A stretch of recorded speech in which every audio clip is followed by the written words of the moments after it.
Hello, my friends, and welcome to another episode of the Million Pound Mission Podcast. It's your buddy Adam, the PhD, the previously heavy dude, and this is episode number 368.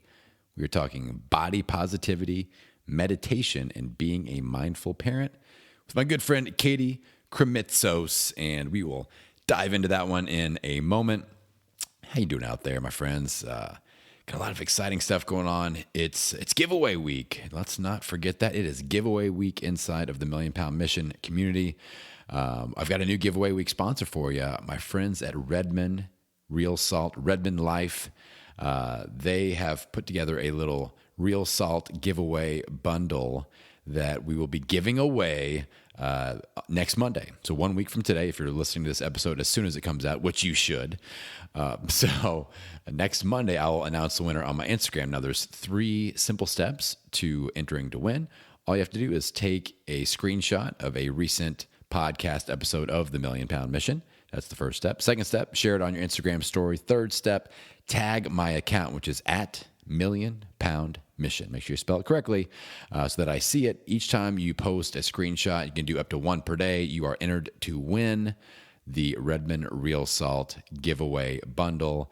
Redmond has really turned me into a salt snob. Like, I won't use any other kind of salt. It's amazing. And I love their Relight electrolyte formula. Amazing. So again, just take a screenshot of a recent podcast episode, up to 1 per day over the next 7 days. And each time you post that in your Instagram story and tag my account, I got to see that tag, and I will enter you to win. And I'll announce that next Monday. Also, got to give a huge shout out to our show sponsor, our friends at KetoBrick.com. I can't believe there are still people out there in the keto community that don't know what the heck a keto brick is. I get asked every week on Instagram when I'm talking about it. And I love just singing the praises of the team at Keto Brick. Robert, Keto Savage, Sykes, and the team over there have done amazing things. It's a 1,000 calorie brick of perfect ketogenic macronutrient nutritions. It is gluten-free. Most of the bars are vegan, although they are starting to use a grass-fed whey as the protein source, which I kind of prefer. I like that. And it's just clean nutrition. And I was talking to somebody just yesterday that said that they can make this last, like 1 bar can last them several days because it's 1,000 calories, and they just kind of snack on it and gets them through their zones where they're kind of feeling cravings and things like that. And they get kind of snacky. They'll chop one up and snack on it. And my favorite flavors in our family, we've got toasted almond coconut, peanut butter, the chocolate malt, the mocha, and it's just a great opportunity to get really solid nutrition in your body. Check them out at ketobrick.com. When you make your purchase, I need you to use the promo code MPM, like Million Pound Mission. This is how Robert and the team know that that your order was placed by somebody that listens to this podcast, and that is what makes him decide whether or not he's going to keep sponsoring this show. So it's kind of a big deal, in the words of my friend Ron Burgundy. Make sure you use the promo code MPM also, because you'll get entered to win a drawing for 30 free keto bricks. You'll be swimming in bricks, my friend. So a month's supply of keto bricks coming your direction if you use the code MPM and your name is drawn, and I will announce that on the podcast. Shout out to our most recent winner, my friend Dawn, and she is swimming in bricks right now. She sent me a picture. I posted it on Instagram. Go check it out at Million Pound Mission. Okay, let's dive into this episode. It's another good one, my friends. I know that a lot of us have been really feeling out of whack with our health, with our family, with our relationships since the pandemic started. And today I wanted to bring somebody in that has a story that is going to inspire you. It's going to inspire you to start digging out of all the frustration and confusion that you've been feeling or that you're currently feeling. And my friend is Katie Krimitsos from the Women's Meditation Network. She's a mom, a wife, an adventurer, a podcaster, a seeker, and a change maker. She's committed to brightening the light of women around the world through the Women's Meditation Network, which provides guided meditations and related resources specifically created with the special journey of women in mind. She's passionate about giving women the tools, strategies, and inspiration to live lives they truly love. She loves the water, the sound of her two girls laughing with each other, and is constantly evolving to make her life and the lives of others as magical as possible. Now, in this episode, we dive into it. Katie's one of my old friends, and I tease her because I've been hitting her up to come on my show for like 3 years.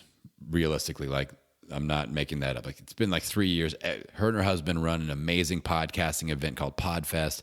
Every time I see him, I'm like, Katie, you got to come on my show. And then when I had my other show, Podcasting Business School, launch, I was like, now you got to come on both my shows. And last week she was on Podcasting Business School. Maybe it was 2 weeks ago with the timing of this episode release. And now she's on this show, finally. So we talk about her rock bottom moment and how she changed the direction of her life and her health. She's had a major weight loss journey and a lot of twists and turns.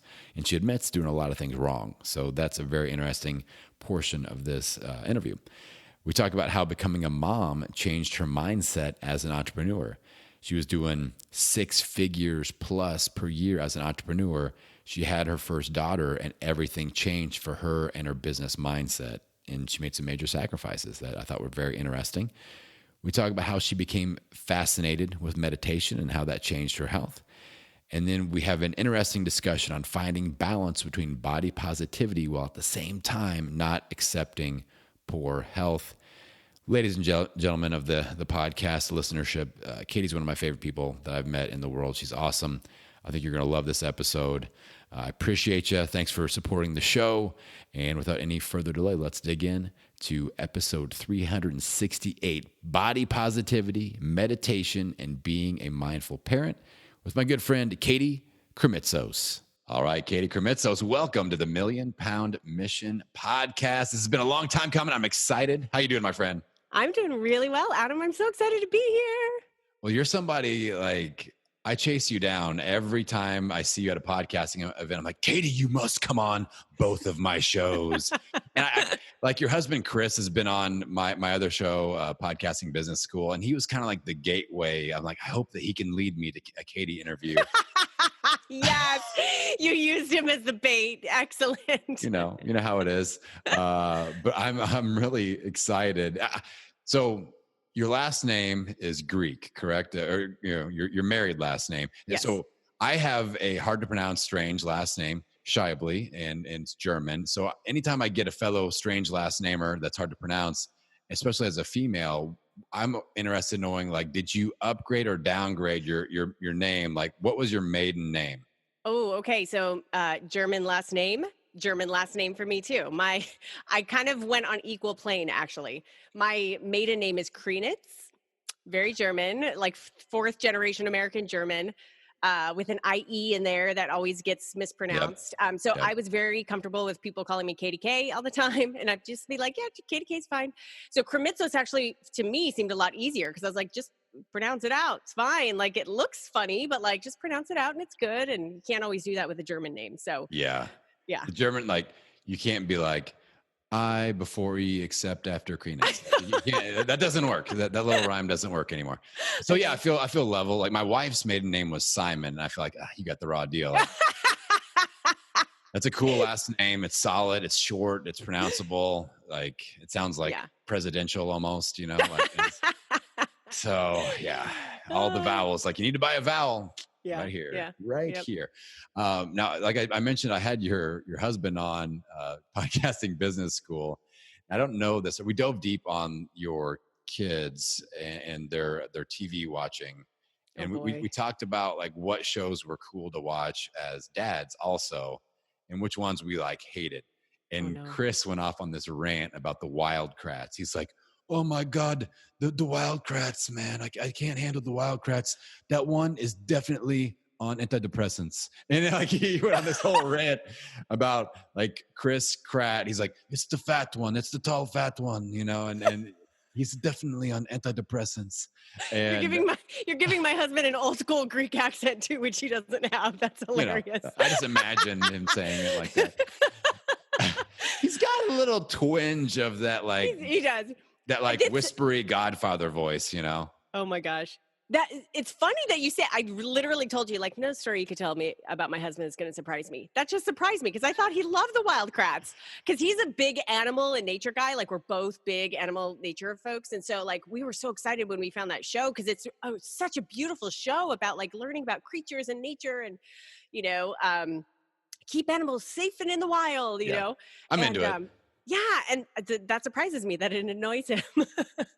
So, anyway, that's our PBS education there for the audience. One of the That's wild funny. crats might be on antidepressants. That's the theme of the show. That might be the title of He's this got the episode. weird glimmer in his eyes. Yeah, it's like, That could be it. Yep. he's not all the way plugged in. So let's talk about you, Katie Krimitsos. You are somebody, you've had an amazing health transformation, health journey yourself. You are leading a movement that's impacting a ton of people with your Women's Meditation Network. I want to dive into all that, but let's start with your own journey and that story of how you kind of lost control of your health and have reclaimed control, especially as a mom. Yeah. Well, like all of our health journeys, it started when I was, growing up and the kind of food and health culture that I grew up in, which I have long since stopped blaming any parents for. I definitely had the blaming time of that, but it just was what it was. My household that I grew up in, there were 6 kids, lots of people. It's all about the value. The value discount food that you can get. How much food can you get? Not necessarily the quality of food that you could get. So it was like you learned how to eat at a buffet for $5. Yeah. And so that was, and we just ate a lot. I mean, it's the love in the kitchen and the cooking, um, and so there was a lot of that. I was also an athlete and um, took a lot of pride and was a pretty stellar athlete. Like I took a lot of pride in being athletic and being fit and physical and sweating and really loving that. One out of 6 kids, that was sort of my special identity. Like no one else got that. What sport? What sports were you into? All any and all that a girl could do back then. So, but my main ones were softball mainly. I actually played softball in college, Nice. and but volleyball, basketball, swimming. Um, I think soccer. When I was that age, when I was that young, and because I grew up in a really small little town, so we didn't have soccer for girls. But literally, like anything that there was never a season when I wasn't playing something. So I was always physical, always an athlete. And so for my entire youth, kind of the food and the athletics, I would say canceled each other out as far as external appearances, even though there were some really bad habits being developed as far as relationship to food. And so it really came to a head when I went to college. And instead of the freshman 15, I gained what I call the college 60. Over the course of, my 4 or 5 years in college, it was an extra 60 pounds.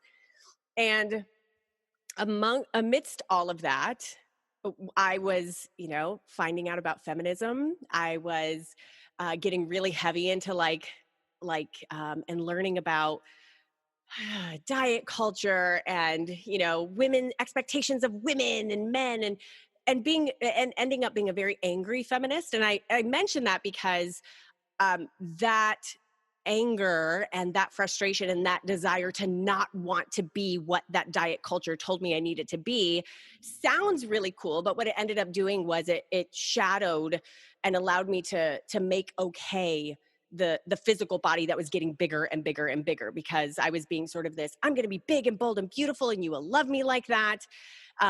Meanwhile, I was had horrible food habits, horrible relationships with food. I ate my feelings. I had really unhealthy, love relationship things that I definitely ate through. And, looking back now, I could tell that it was very much like I was so terrified of intimacy that I just ate and ate and ate so that I didn't really have to actually face intimacy, because no one would actually really like me if I were really, really big. So, by the end of my college years, I was the angry feminist who refused to weigh myself, but I would guess that I was probably about 210, 215 pounds. And by the time I moved out to Florida, I was sort of in all of that. And it hit me in one particular moment, a very sobering moment that was no different than any other day. It was just me looking in the mirror one day and I was like, I'm not happy in this body. I'm not comfortable in this body. So no matter what my brain is telling me, no matter how I can make it okay and validate why I get to do what I get to do, because I'm not, submitting to the norms that I'm supposed to be and society's telling me to be. The truth of the matter is I'm actually not happy. So what do I do about that? And that was the beginning of a long journey of starting to, I'm using air quotes right now, getting healthy.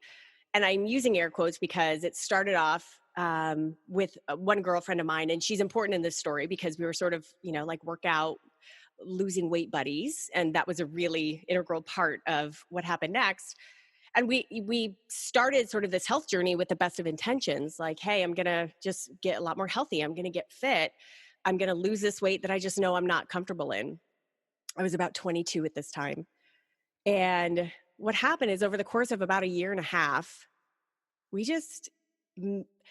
I developed a lot of really negative and destructive habits that seemed totally normal because I had a buddy who was doing those with me. So skipping food, skipping meals, drinking a lot of Diet Coke to force my body to tell me that I'm full when I'm not.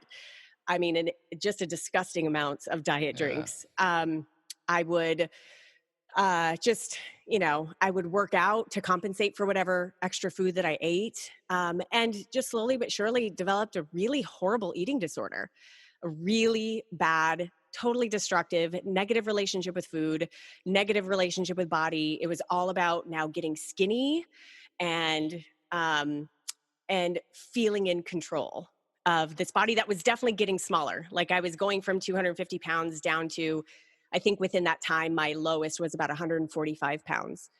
And I mean, I lost the weight, but towards the end of that journey and in the lowest of those moments, I was completely obsessed with losing weight, managing and controlling my food, managing and controlling my working out. And I was miserable. I was absolutely miserable and had zero energy for anything else. It was really, looking back, it was really pathetic, but and very selfish. Like I was a jerk. I was a total asshole back then too. I was so self-absorbed because that's all I could think about.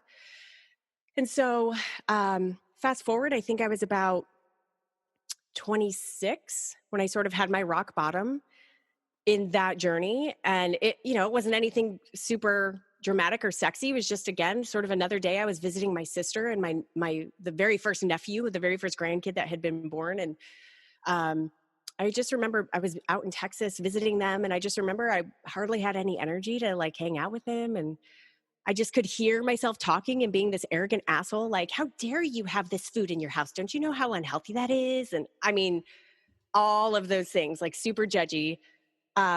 Look at me, I'm going on a 10-mile run. I mean, I'm so amazing.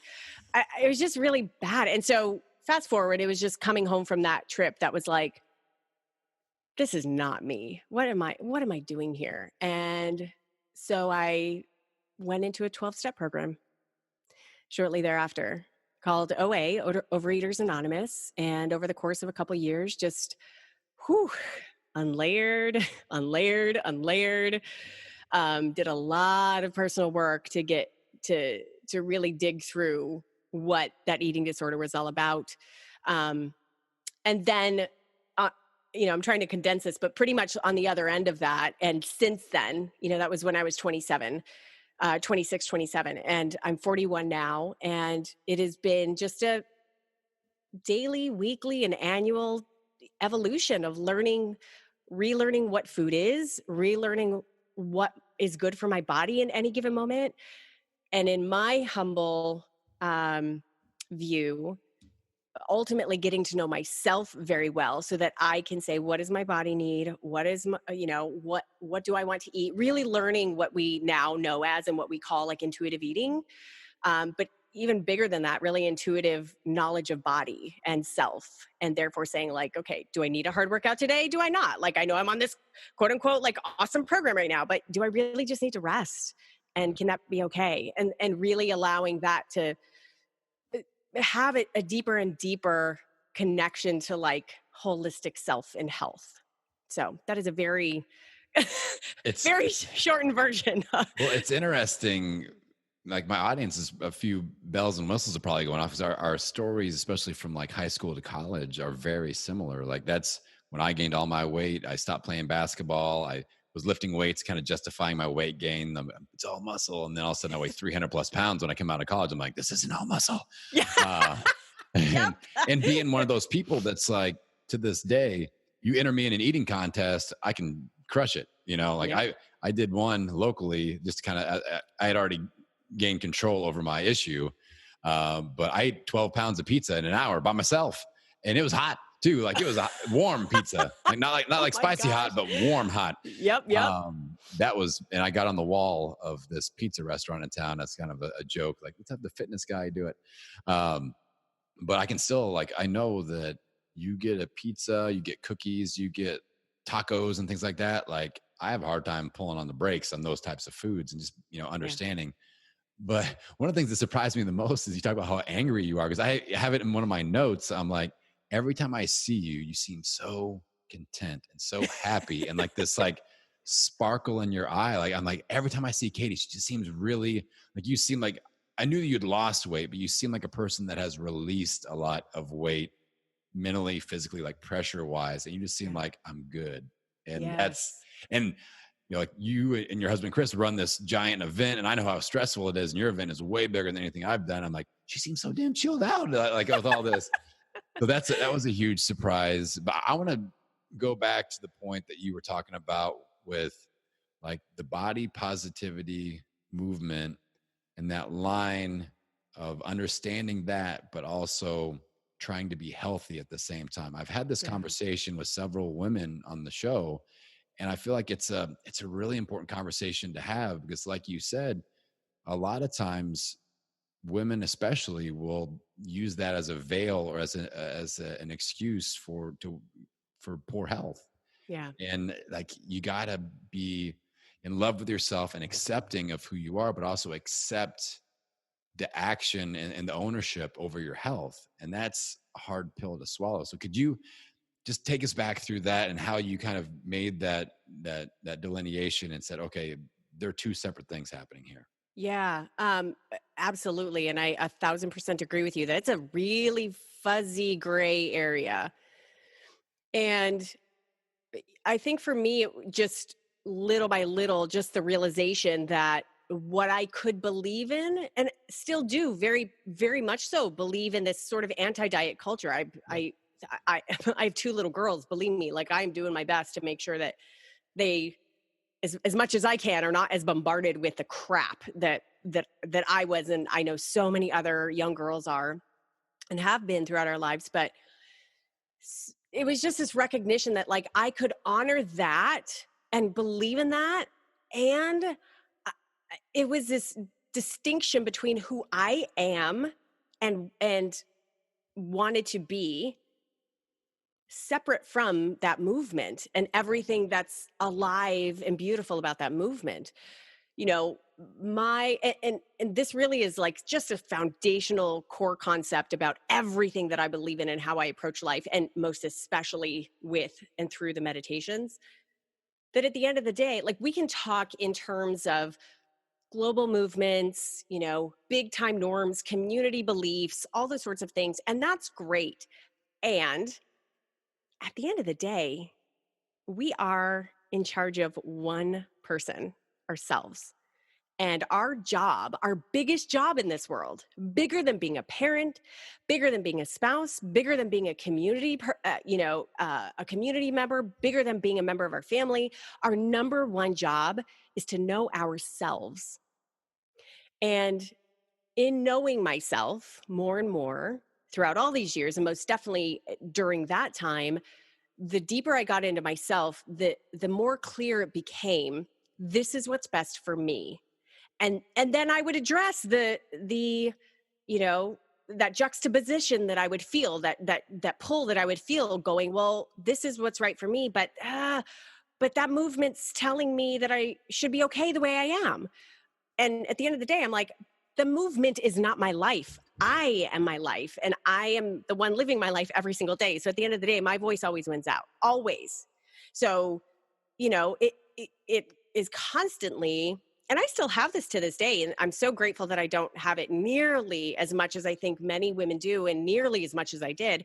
But I still hear that voice. Like obviously I have two kids. My body has grown and shrunk, grown and shrunk. I've, like it's been very interesting. And I think all of all of our bodies as men and women, like they're, we're constantly evolving. Like our bodies are constantly evolving. And so on a monthly basis, on a weekly basis, depending on what we ate, depending on what we didn't eat, depending on how we moved or we didn't move, it's changing regularly. So there are days that I'm looking in the mirror, feeling big. I don't like using the term I feel fat, because fat is not a feeling, but like I'm feeling thick. I'm feeling bigger than what is comfortable for me. And the voice comes in my head. Okay, well, make sure you get in a good workout today. Okay, make sure it's not, thankfully, it's not what I think is negative, which is like, or unhealthy, which is like, don't eat anything. Like I don't have those harsh thoughts, but like, it's definitely like the reel this in, Katie, reel it in. And I have to take those thoughts and I have to look at them and take a second to breathe, literally, with every time this happens. And I just say, okay, what's true for me? What do I really need right now? That's my biggest question. I'm always asking myself, what do I need right now? Okay, well, I might feel a little thick and big in this moment. And, I don't really feel like going out on a 10-mile run right now. I don't really even feel like going out on let me go on a walk. Maybe let me stretch a little bit and let that be okay. And it's this, in the larger portion of it, this willingness to sit in self amidst the changes, the growth, the expansion, the contraction, expansion, the contraction, the willingness to sit in it, so at any given moment what the best thing is for you. And if you allow that voice to get louder and louder and louder, the general voices of what should be, no matter if it's a positive or a negative in the world, those voices will start to diminish, and you will start to know very clearly and very quickly how and what to do.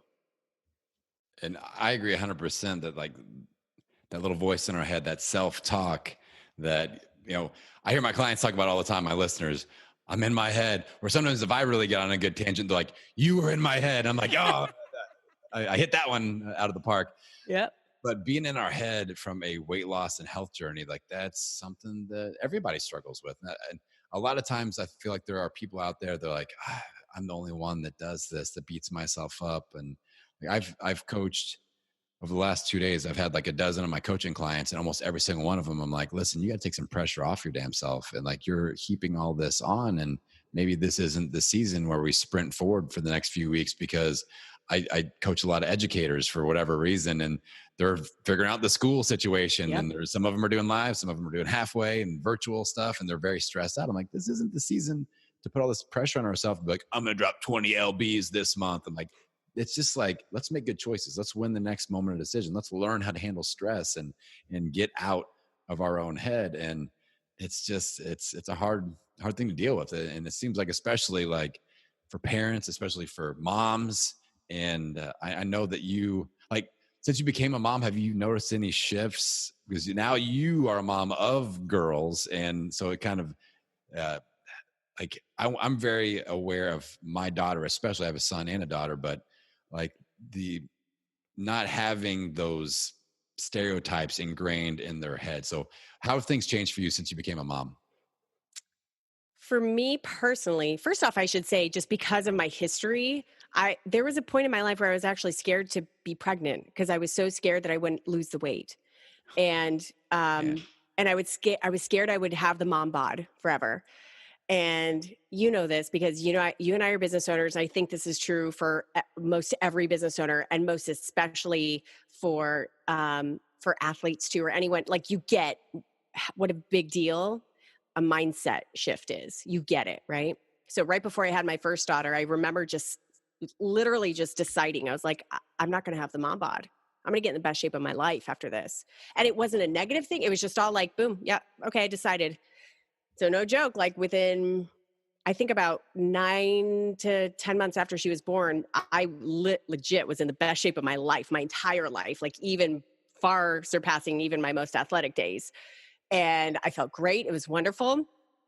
And then I sort of just, evened out. Right. And then had my second daughter and had a few more like physical, like back issues and stuff like that afterwards. And so I haven't really gotten into the, um, like ripped phase again, but like I'm total, like super happy, like very comfortable and happy physically with my body. I don't feel like I have a mom bod. I'm happy to, work out outside in sports bra and pants. Like it's great. You know, excited to go to the beach with my bikini. But so physically, that's what's changed. But my attitude and sort of my approach to body and health, there's been a couple very intentional things that have happened.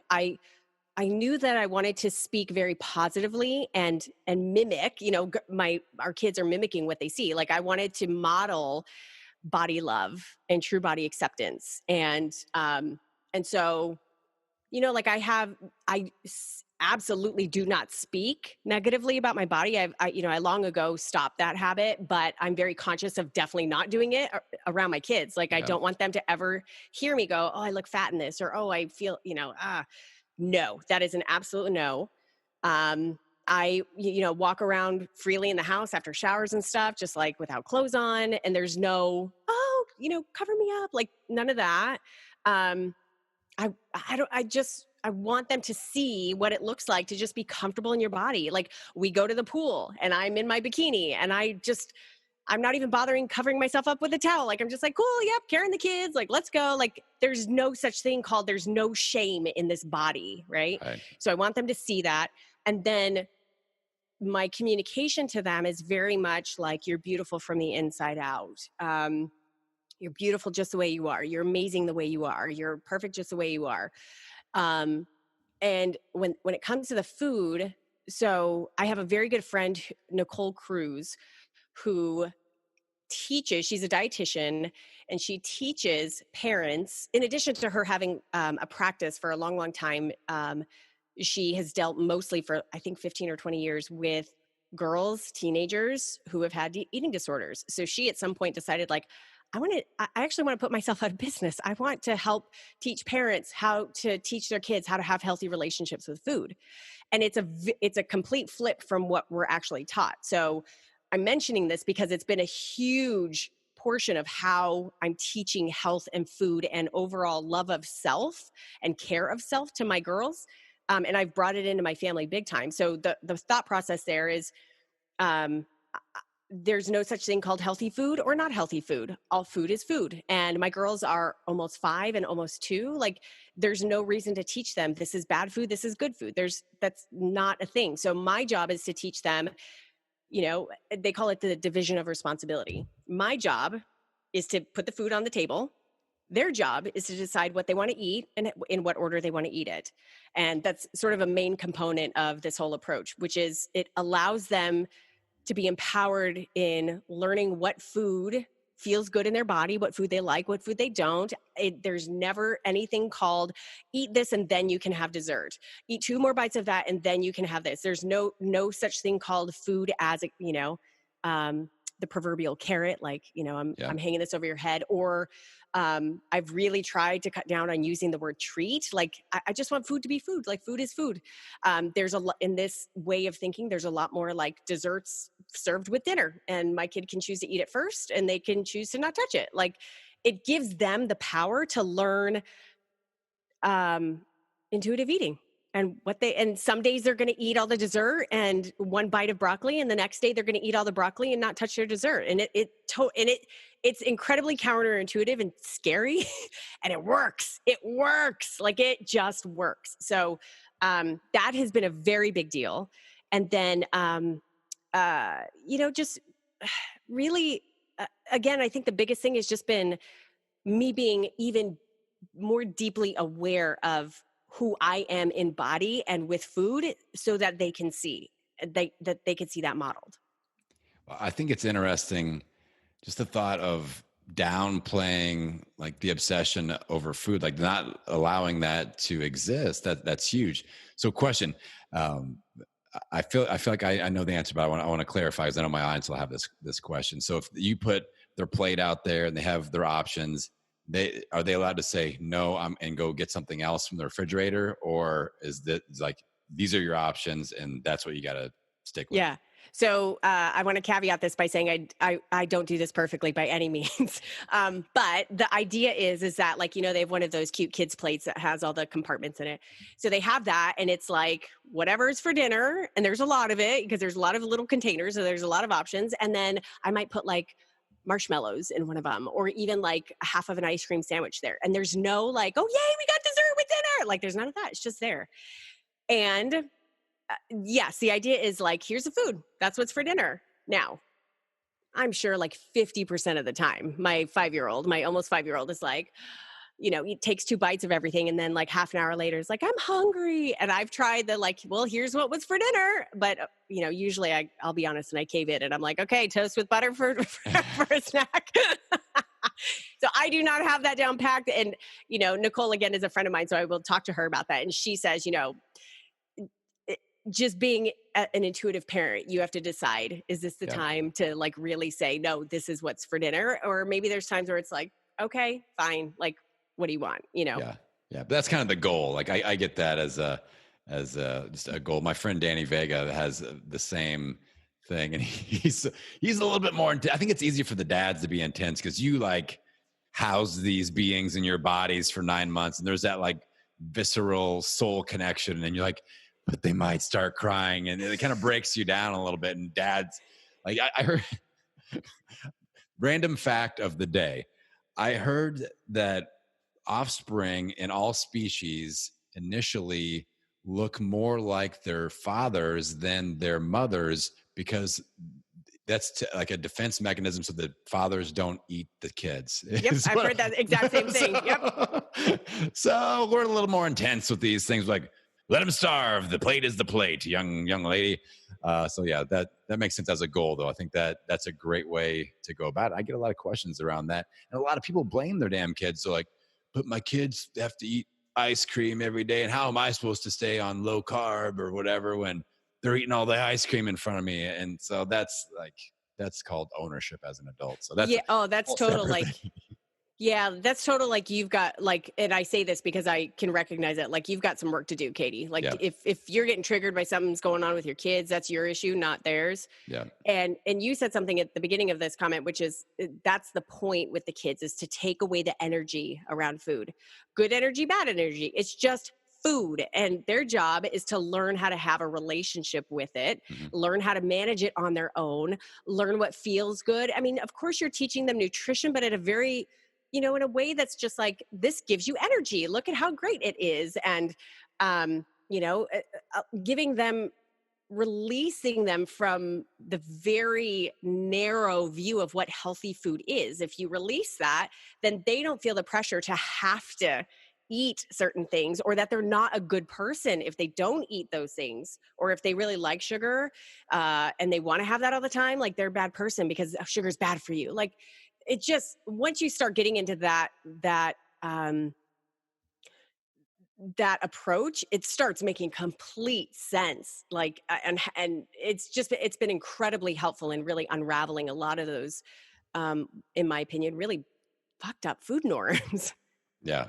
And you've talked a lot so far about like the headspace. We talked about being in our head and all that. And one of the things that's really helped me a lot with my own mental conversation is the ability to step out of that. And one of the key tools that I use for that is meditation. And I can't let you escape my grasp on this interview without talking about meditation, since you have this giant following in your Women's Meditation Network and all these meditation brands, offshoots and things. So where did the meditation come into play for you? I'm interested, and I don't know this story. So yeah, anyone who knew me 3 years ago, prior to the Women's Meditation Network coming out, would have been completely surprised. Like, what is this? It seemed completely out of left field, because I was a podcaster in my, in the former life before this, with a whole different podcast that had nothing to do with meditation. And so meditation for me was, I think I was 18 or 19 when I first experienced it. And it was, my freshman year of school, taking a yoga class. And it was like the last 5 minutes of the yoga class when you're laying in the Shavasana position. Yep. And it was a guided meditation. And I just remember getting up from that going, whoa, That was cool. That felt really good. And slowly and over the years, I just, sought out more of that. And what that looked like, what that has looked like has been like, there have been seasons where I've gone to like our local Buddhist, center and gone to meditation class series for, 12 weeks or 6 months or a year, or whatever that might be. I've been a part of, a friend of mine had like a meditation circle once a week at her house with whoever would show up. And then I discovered podcasts with meditations on them, and, apps with meditations on them, and just, really subtly, I think, started really clinging onto this tool of meditation as a way to feel grounded, as a way to come into myself, as a way to quiet that ever speeding, rotating mind of thoughts. And and I don't think I knew it at the time, but ultimately to get clarity on myself. I did it initially just to feel good and to feel more calm. And then what has happened throughout the years of doing it more and more, it's like, oh yeah, like this is the tool of knowing myself. This is how I start doing that. And I'm not a perfect meditator. There is no such thing. I'm not the person that will ever tell you that you need to meditate for an hour every single morning at 5:30 in the morning on your meditation pillow with your incense burning, with the music going in a completely erect lotus position. Like that is not my mode of meditation. If you want to do that, that's awesome. But I am such a believer in the practice of the tool. How you do it is less important to me. And even how often you do it is a little less important. I don't meditate every day. Um, I go through seasons. Sometimes I will meditate twice a day. Sometimes I meditate once a week. Sometimes I don't meditate for like a month. So, but there are different forms of meditation, walking, being out in nature, before you go to sleep. It's a great tool to help put you to sleep. That's not necessarily a quote unquote active meditation as one might be like in the morning.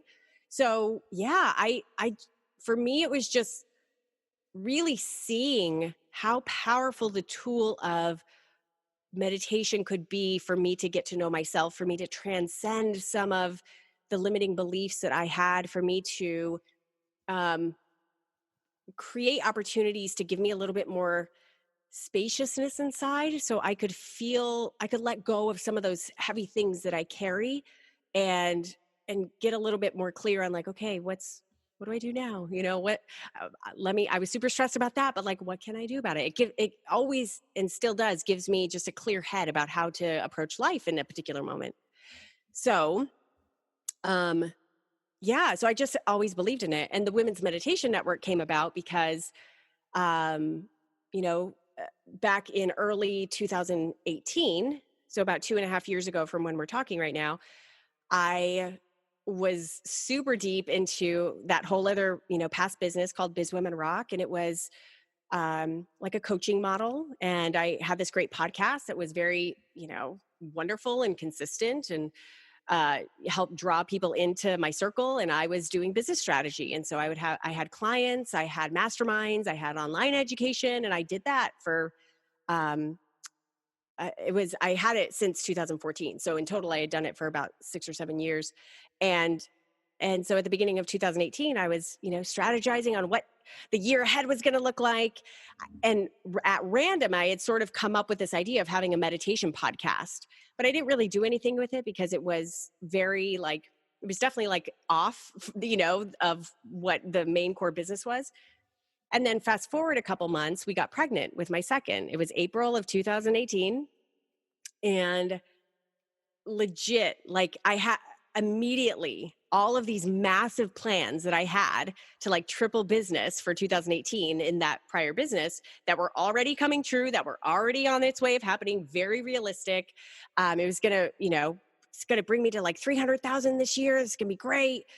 Like it was like this massive halting stop when I got pregnant. Not because I was surprised that I got pregnant, but because it was like all of a sudden that giant reality of like, oh shit, I'm gonna have this year. Hold on, like let me line up what is and is about to happen now with this plan that I had, and all of a sudden they don't feel good together. And it was more than because in that year my baby was born on December 5th or 3rd, so it was definitely like that year ahead was like pregnant and having a kid. So Yeah. So all of a sudden, I just really looked at this business model and I was like, ah, that doesn't feel good anymore. I don't want to have a business where I need to show up right now, where I need to show up live. And that's what my business model was. That's what any, like coaching and Yep. sort of influencer person heavy business is with, these products and services. And I loved it at the time, but like all of a sudden I'm pregnant and I'm like, whoa, I don't think I want that anymore, which was terrifying. It was terrifying because all of a sudden I was like, I don't want that business model. I don't want to have to be responsible to show up at a certain time. Here I am pregnant. I don't feel so good. What do I do? And it was in the midst of that time that my husband sort of reflected back that meditation idea to me. He said, well, what about this? What about this? And that was the seed that I needed to just start playing and seeing like, well, what could be? What could this be? Who knows?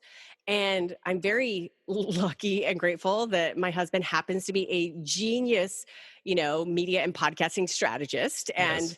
I have probably gotten millions of dollars worth of advice and ideas and strategies from him. And he basically, we toyed with that idea. Like, what could this, instead of this thing that you've already created and is here right now, like, without needing to know what that needs to be yet, let's just put that aside and let's just kind of play with this thing. And what could that be? So I said, okay, let me just launch this meditation podcast. My two big desires with it, and why I knew it was really powerful, and my intentions behind it were that, number one, I knew that it could be really the next generation of how I wanted to impact women. With my other business, it was impacting business women, and I was like, well, I want to cast a wider net. I want to reach even more women.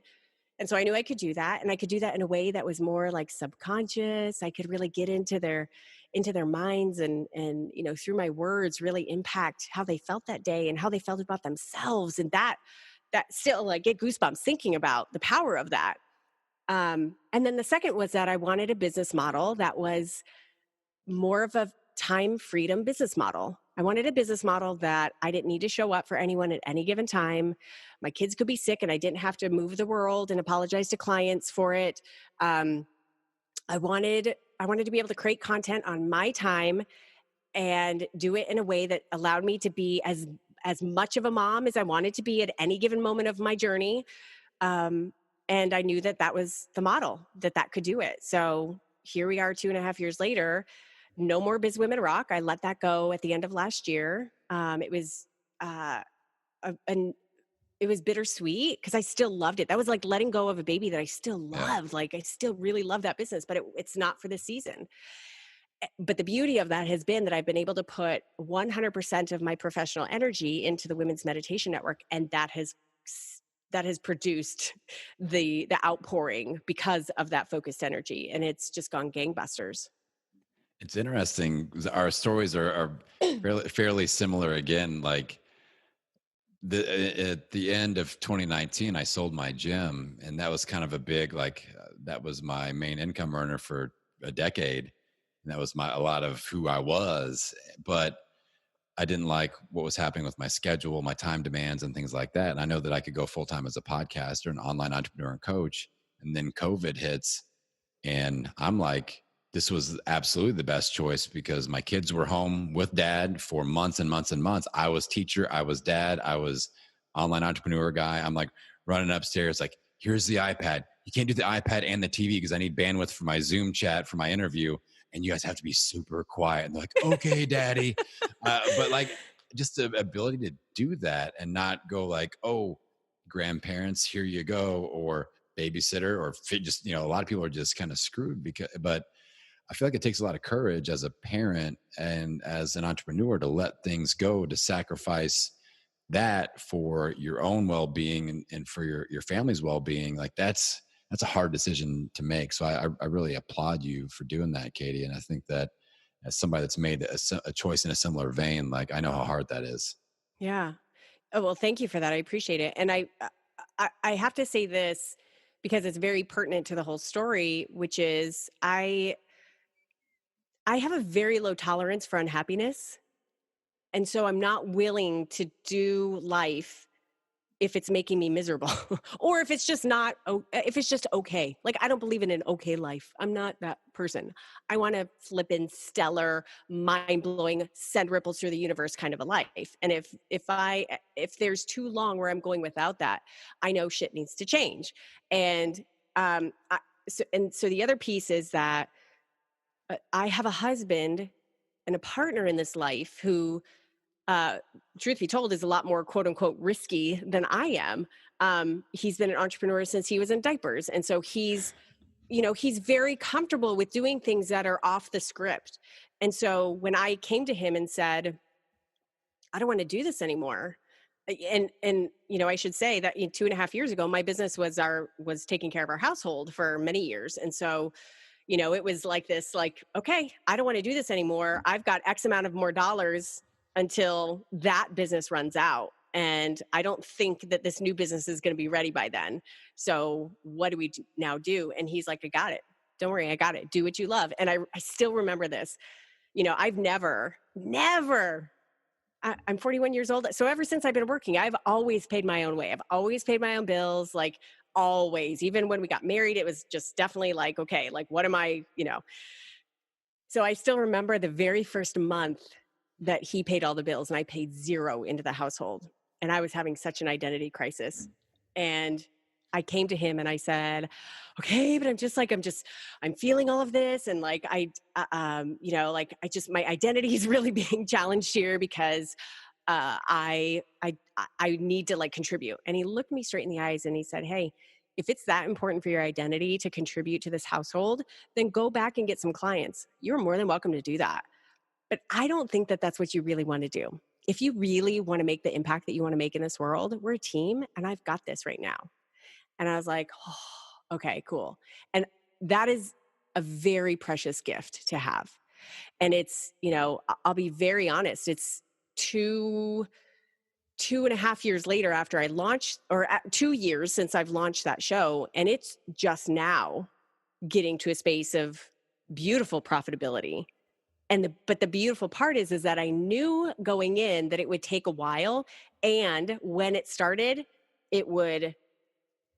there was no limit. There was like, it would go gangbusters and go gangbusters fast. And that's what's starting to happen. And so the beautiful thing is that having the intentions of creating this business, there have been many times along the way for my own health, like my mental health, my physical health, my relationship with my kids. There have been so many times along the way I could have made different choices that would have been profitable at the time, but would have taken away time that I wasn't wanting to give up with my kids. It would have taken more time to do that thing. It would have taken more time to do that thing. It would have necessitated, time to do this. And I didn't want to give that up. And so I have every step of the way, carved this little path for myself of this podcast and this movement and this work that I feel so privileged to do in this world, while I have remained in integrity with all of those values that are very important to me right now,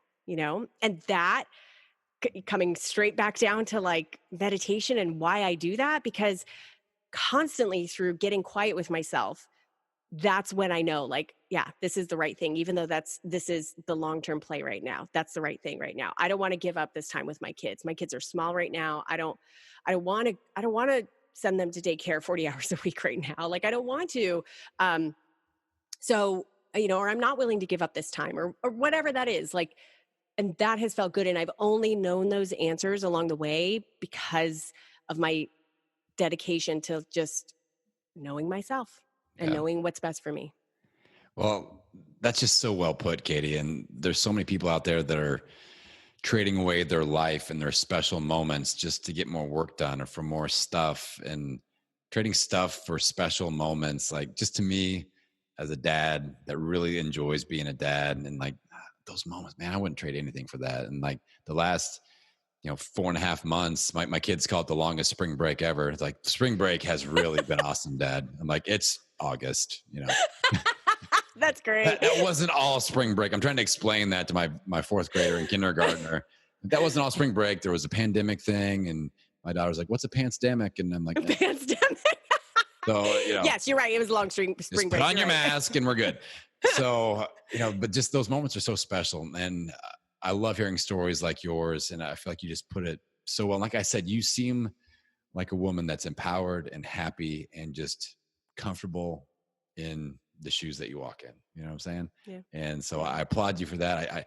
I thank you for spending time with us here today. Let's make sure people can get connected to you. Obviously, I'll link up Women's Meditation Network. You've got an awesome 7-day challenge on there they can do as well. But where's the best place to find you on social media or online? Yeah. Social media, you can follow me personally either on Instagram or Facebook, Katie Krimitsos. Women's Meditation Network also has an Instagram account with a lot of cool, just inspirational stuff. It's awesome. It's a cool account. Yeah. Thank you.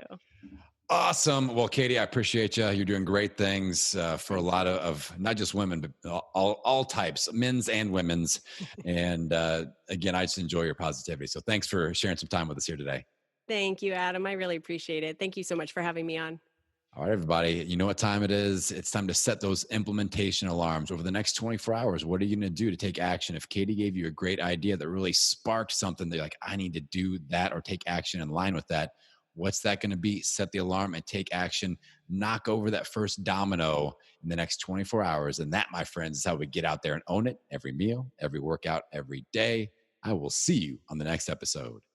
Hey friends, thanks for checking out this episode. Just a quick reminder that this is in fact giveaway week on the Million Pound Mission podcast. All you have to do to enter to win our Redmond Real Salt giveaway bundle, and it's going to be amazing, is to step number 1, take a screenshot of a recent Million Pound Mission podcast episode. Step number 2, share that screenshot on your Instagram story. And step number 3, tag my account at Million Pound Mission. You can do that up to once per day this week, and then next Monday I will announce the winner. Each time that you follow that process, you are entered to win the Redmond Real Salt giveaway bundle. It will be amazing. So follow those 3 steps, and good luck.